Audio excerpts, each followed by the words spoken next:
Assalamualaikum warahmatullahi wabarakatuh. Bertemu lagi dengan saya di channel Logika Batin Channel. Untuk sesi ini saya akan membagikan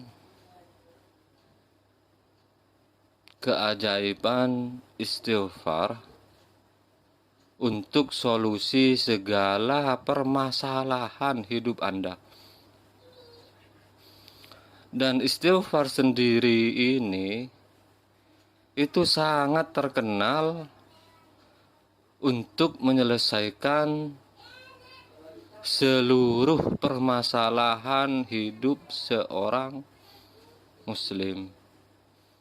Dan itu banyak diriwayatkan baik di dalam hadis ataupun di kalangan tabi'in, ulama, bagaimana mereka yang telah mengamalkan istighfar, mereka mendapatkan keajaiban atau terkabulnya doa dari Allah langsung atau tidak membutuhkan waktu yang lama. Makanya kalau Anda mendengarkan ceramah-ceramah keagamaan, baik di masjid atau di tempat manapun, seorang ustadz atau kiai akan merekomendasikan agar seorang yang beriman itu mendawamkan atau mengistiqomahkan membaca istighfar, apalagi dalam keadaan hidupnya terpuruk ataupun banyak masalah yang harus diselesaikan.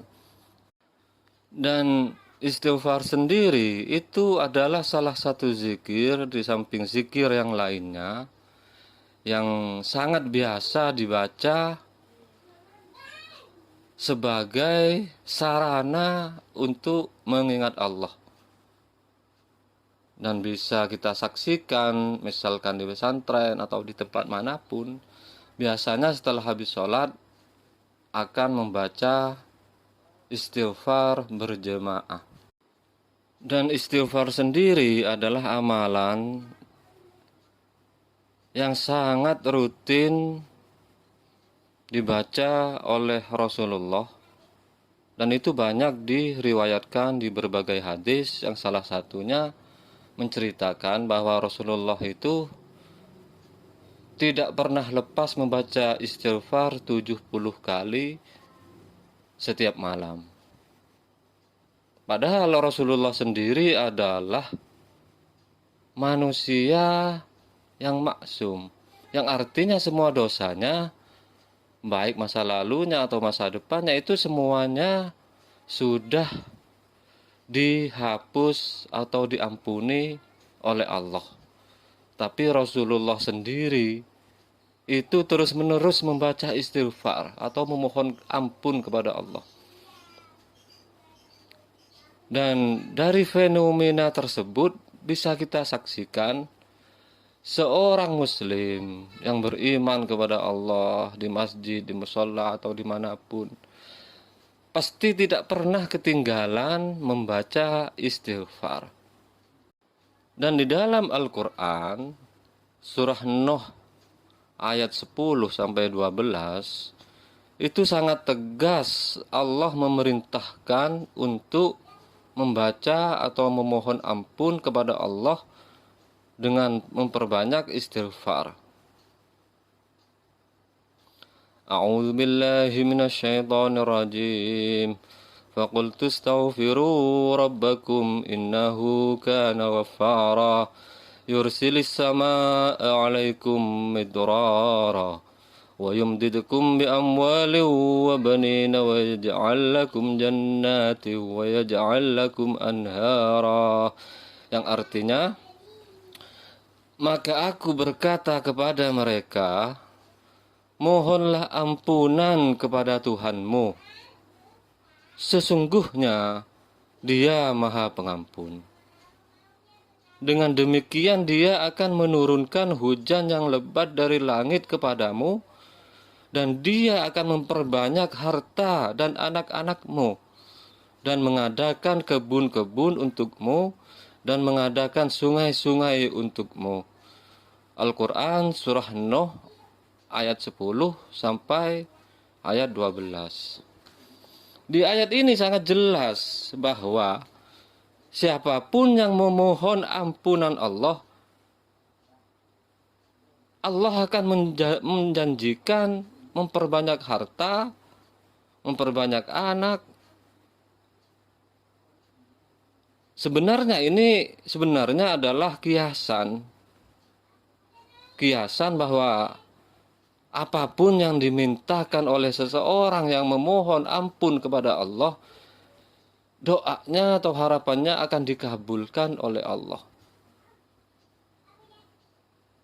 Tapi kita harus jujur kepada diri kita sendiri. Fenomena yang ada, seluruh umat Islam itu pasti membaca istighfar. Tapi apakah benar permohonannya, misalkan banyak harta, punya anak, atau menyelesaikan masalah kehidupannya, itu dikabulkan Allah? Nah, di sini timbul pertanyaan. Mengapa di setiap kesempatan umat Islam itu selalu membaca istighfar? Tapi pada faktanya, kalau tidak bisa dikatakan semuanya, hidupnya penuh masalah atau kesusahan. Mengapa ini bisa terjadi? Padahal Allah sudah menjanjikan banyaknya harta pada mereka yang memohon ampunan kepada Allah. Tapi faktanya, begitu banyak umat Islam yang membaca istighfar, tapi hidupnya semakin susah. Dan ini harus saya katakan berdasarkan pengalaman pribadi saya sendiri. Dulu ketika saya masih remaja, setiap amalan apapun pasti mengikutkan istighfar. Dan pernah suatu waktu saya itu mendawamkan istighfar 1000 kali per malam, dan sehabis sholat itu 100 kali. Belum lagi amalan-amalan yang lainnya. Tapi setelah bertahun-tahun saya membacanya, ternyata apa yang saya harapkan, terutama waktu itu di bidang ekonomi, kelancaran rezeki, jangankan Allah perbanyak harta saya, bahkan kehidupan saya dan keluarga saya, terutama orang tua saya atau saudara-saudara saya yang lainnya, malah berada pada jurang kemiskinan dan kesulitan ekonomi. Sehingga orang tua saya waktu itu banyak sekali hutang-hutangnya. Di sana saya berpikir, apa yang terjadi? Kok bisa janji Allah itu meleset? Sedangkan Allah menjanjikan perbanyak harta di ayat ini. Janji pertama Allah adalah memperbanyak harta. Tapi pengalaman hidup saya waktu itu, di keluarga saya, orang tua saya, dan banyak saudara-saudara terdekat saya, itu ada pada jurang kemiskinan. Bahkan banyak hutang orang tua saya waktu itu. Disinilah timbul pertanyaan, mengapa istighfar yang saya baca, dan tentu saja dibaca oleh orang tua saya secara khusus, belum lagi istighfar yang dibaca ketika ada pertemuan atau perkumpulan, semisalkan di tahlilan, kan pasti baca istighfar itu. Tapi mengapa tidak dikabulkan oleh Allah? Jangankan harta melimpah, bahkan yang ada kekurangan ekonomi yang sangat-sangat parah. Kalau Anda seorang Muslim, tentu saja Anda sangat sering mendengarkan ceramah bahwa istighfar itu adalah solusi untuk semua masalah kehidupan. Apalagi sekarang udah zamannya internet, banyak sekali ustadz atau kiai yang membahas agar seseorang itu membaca istighfar untuk menyelesaikan segala permasalahannya. Tapi faktanya, di diri saya sendiri waktu itu, malah yang ada kebalikannya. Jangankan harta yang melimpah, yang ada adalah kemiskinan dan berbagai masalah-masalah yang lainnya. Tentu saja saya penasaran mengapa perintah Allah ini tidak terjadi pada seorang yang beriman dan beragama Islam. Dan saya mencari jawabannya lewat ustadz atau guru-guru saya yang saya temui, baik kiai. Di berbagai kesempatan saya bertanya, mengapa istighfar yang dijanjikan Allah untuk memperbanyak harta malah sebaliknya? Yang terjadi kebanyakan pada seorang Islam yang beriman kepada Allah, hidupnya malah susah. Dan saya tak mau membicarakan orang lain. Kelihatan saja dari luar kan seperti itu. Dan juga itu pengalaman pribadi saya. Dan jawaban guru-guru saya, ustadz, kiai yang saya temui, jawabannya itu hampir sama. Nomor satu, kamu harus bersabar menantikan terkabulnya doa itu. Padahal saya sudah melakukannya bertahun-tahun. Nomor dua, kalaupun tidak diberi Allah di dunia ini, tidak diberi harta, tidak dikabulkan doanya di dunia ini, Allah akan menggantinya di akhirat kelak sebagai penebus atau pelebur dosa-dosa. Tentu saja itu tidak memuaskan saya jawaban seperti itu. Secara logika kalau melihat merujuk ke ayat surah Nuh ayat 10 sampai 12 tadi, itu sangat jelas bahwa kalau kamu mohon ampun kepada Allah, Allah akan memperbanyak hartamu. Tentu saja kan di dunia, bukan di akhirat kelak. Nah, dari sanalah saya menemukan jawabannya lewat pengalaman-pengalaman saya yang saya gabung dengan berbagai aliran spiritual dari agama lain ataupun dari ilmu psikologi. Ternyata ada kesamaan benang merah.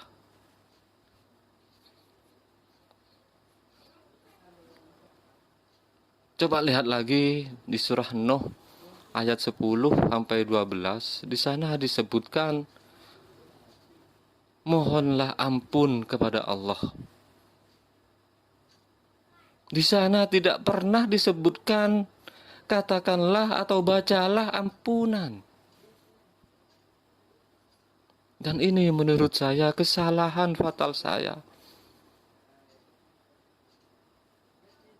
Saya hanya fokus pada bacaan istighfar yang artinya saya memohon ampun kepada Allah. Dan kesalahan ini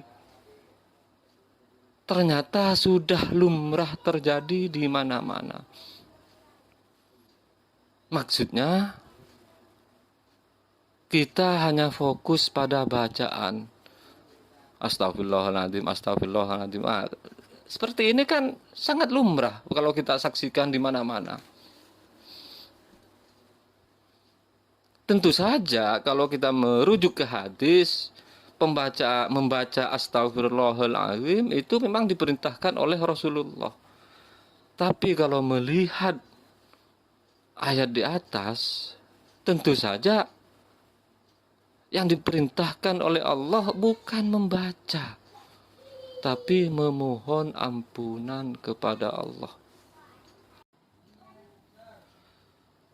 Dan pengalaman saya ini sangat menghentak batin saya, sehingga mau tidak mau saya harus merekonstruksi ulang pengertian istighfar lewat ayat di atas, bahwa maksudnya mohonlah ampun. Di sini jelas-jelas meminta ampun. Artinya ya harus sungguh-sungguh memohon ampun.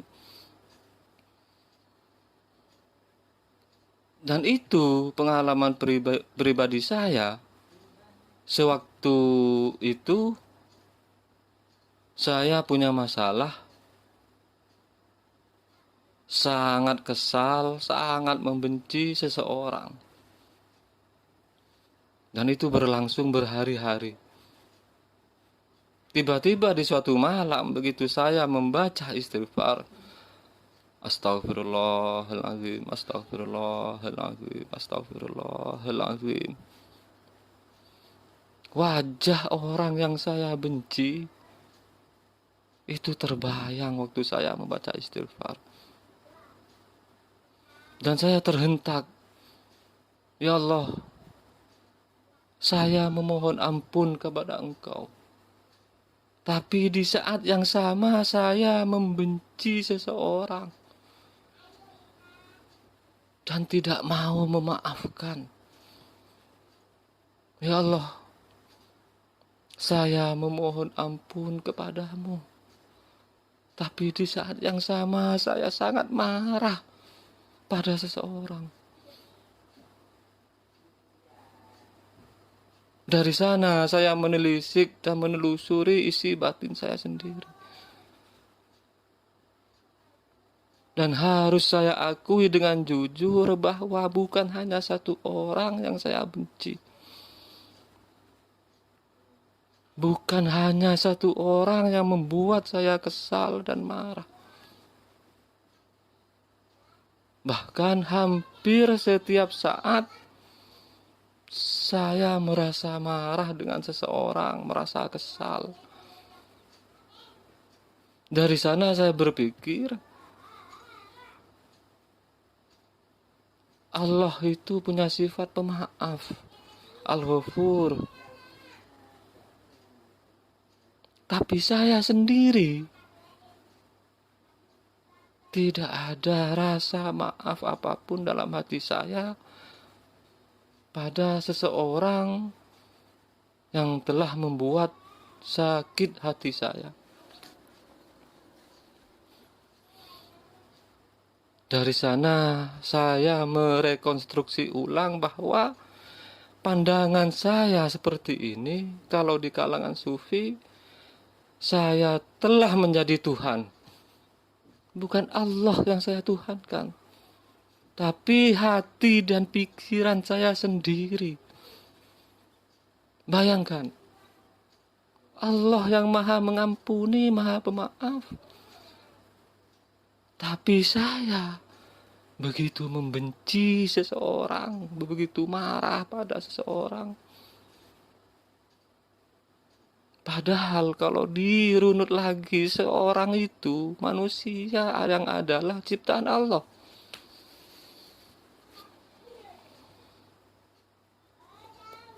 Dan dari sana saya terus menelusuri keadaan batin saya.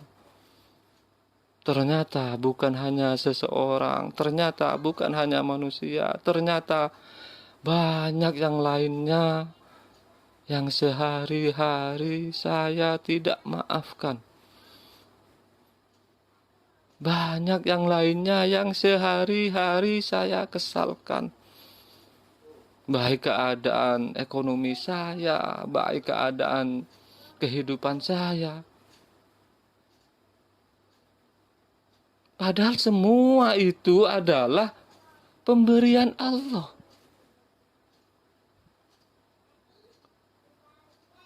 Tapi di saat yang sama, saya marah, saya kesal dengan yang ada itu. Lalu saya memohon ampun pada Allah.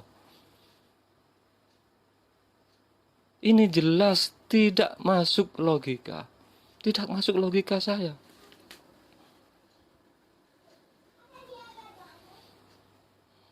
Dari sanalah saya terus belajar merekonstruksi istighfar yang saya baca dengan sisi-sisi psikologis manusia pada umumnya, yang waktu itu tentu saja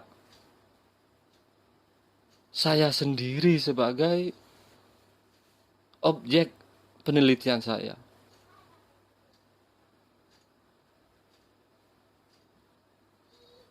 Istighfar yang kita baca dengan model hanya mengucapkan di lidah, apalagi dengan ritme yang cepat, dengan target-target bacaan tertentu yang cepat, 1000 kali per malam. Menurut saya itu mustahil dilakukan, mustahil diijabah oleh Allah. Harapan-harapan Anda mustahil diijabah oleh Allah. Kenapa? Karena secara psikologis istighfar itu berhubungan dengan batin manusia.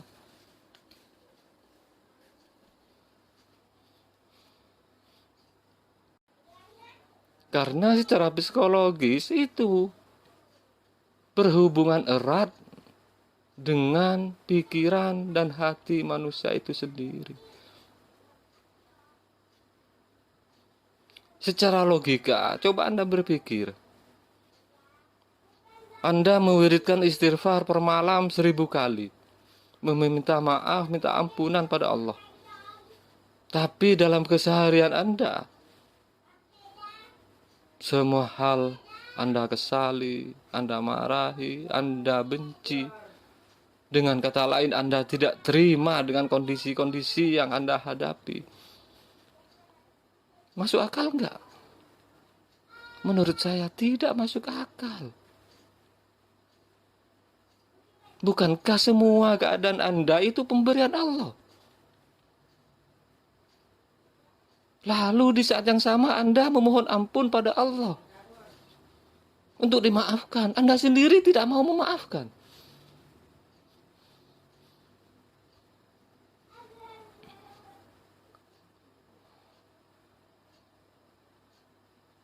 Dan dari rekonstruksi ulang secara mental saya tentang membaca istighfar,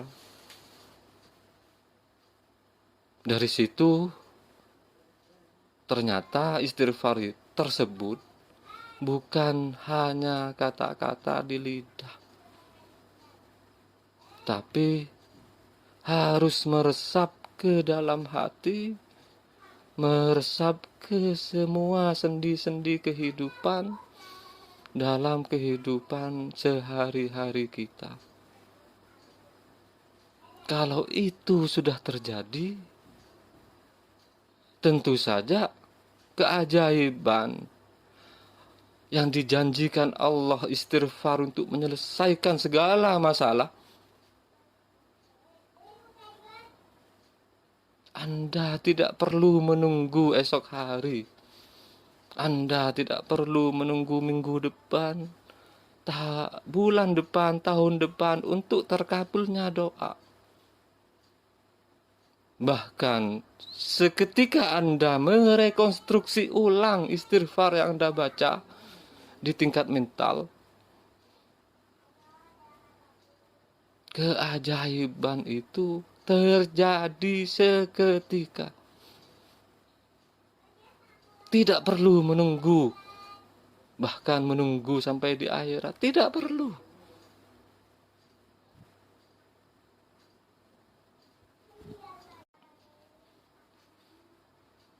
Dan kalau Anda membaca literatur di tingkat sufi, di kalangan sufi,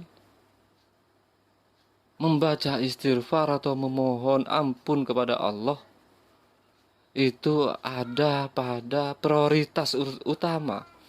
Baik Anda membaca Al-Hikam atau Ihya Al-Ghazali, itu bab-bab at-taubah, bab-bab meminta taubat kepada Allah, itu menjadi prioritas. Tapi di channel saya tidak akan membahas kerumitan-kerumitan yang ada di situ. Saya hanya akan membagikan istighfar berhubungan dengan psikologi manusia yang pada akhirnya akan menyelesaikan masalah apapun. Apapun masalah Anda, kalau Anda merekonstruksi ulang istighfar yang Anda baca di tingkat batin, Anda tidak perlu menunggu keajaiban itu terjadi. Seketika akan Allah kabulkan semua hajat-hajat Anda. Dan ini sesuai ilmu psikologi. Salah satu contohnya, begitu Anda memaafkan seseorang, seketika hati Anda akan lega, pikiran Anda akan jernih. Nah, kalau sudah seperti itu,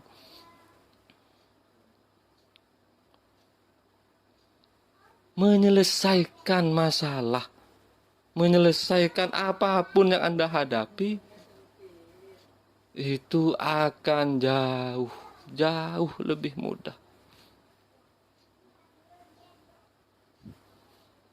Di sini saya hanya tidak berpanjang lebar karena akan banyak sesi-sesi selanjutnya di channel saya tentang istighfar untuk menyelesaikan segala permasalahan hidup yang akan saya bahas satu-satu di bab-bab tertentu. Maka teruslah berada di channel saya, Logika Batin Channel, karena Anda akan mendapatkan ilmu atau pengetahuan atau penyelesaian dari masalah apapun yang saya rekonstruksi ulang, yang sesuai dengan akidah kita, sesuai dengan Al-Quran ataupun Al-Hadis dari sisi psikologis manusia. Makanya like dan subscribe channel saya agar Anda tidak ketinggalan dengan sesi-sesi selanjutnya. Wassalamualaikum warahmatullahi wabarakatuh.